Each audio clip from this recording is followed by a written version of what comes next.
High, এখন আমি খুব সহজে তোমাদেরকে ভয়েস চেঞ্জ আমি শেখাবো। অ্যাক্টিভ থেকে প্যাসিভে কিভাবে চেঞ্জ করতে হয় সেন্টেন্স, তা তোমাদেরকে আমি বলবো। দেখো, ধরো একটা খুব সহজ একটা এক্সাম্পল দিচ্ছি। I write a letter.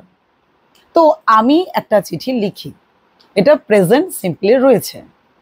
তো দেখো, এখানে কর্তা মানে আই এখানে সক্রিয় রয়েছে, অ্যাক্টিভ রয়েছে, এটা হচ্ছে অ্যাক্টিভ ভয়েস। তো আমি একটা চিঠি লিখি, কিন্তু যখন আমি প্যাসিভে চেঞ্জ করব তখন কি হবে?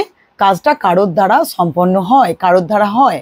যেমন ধরো, a letter is written by me. কি বললাম? A letter is written by me. তো অ্যাক্টিভ থেকে যখন প্যাসিভে তুমি চেঞ্জ করবে ভয়েস চেঞ্জের ক্ষেত্রে, তখন কিন্তু তোমাকে ভার্বের থার্ড ফর্মটা কিন্তু মনে রাখতে হবে। যেমন ধরো, রাইট, তো এটা কি হলো? রিটেন। তো আমরা এমন অনেক ভার্বের যে থার্ড ফর্ম, যেমন do, did, done, go, went, gone, right, road, written. তো এই যে থার্ড ফর্মটা না করতে জানলে কিন্তু তুমি প্যাসিভের ক্ষেত্রে কিন্তু চেঞ্জ করা তোমার অসুবিধে হয়ে যাবে। ঠিক আছে? তো আরেকটা এক্সাম্পল দিচ্ছি। আই টেক টি, আমি চা খাই। তাহলে এখানে আমি কিন্তু সক্রিয় রয়েছে, তাহলে এটা অ্যাক্টিভে আছে। প্যাসিভে চেঞ্জ করলে কি হবে? না, tea is taken by me. ধরো, দে প্লে ফুটবল, তাহলে কি হবে? Football is played by them. দেটা কি হয়ে গেল?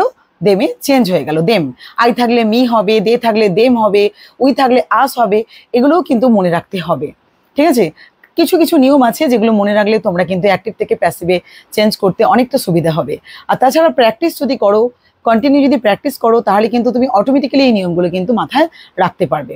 আর দু একটা এক্সাম্পল দিচ্ছি। The cat kills a rat. কি হবে বলো? A rat is killed by the cat. ধরো, রিনা সিংস আ সং। কি হবে? A song is sung by Rina. I speak English, English is spoken by me. তো তোমরা এইভাবে খুব সহজেই কিন্তু অ্যাক্টিভ থেকে প্যাসিভে চেঞ্জ করতে পারবে।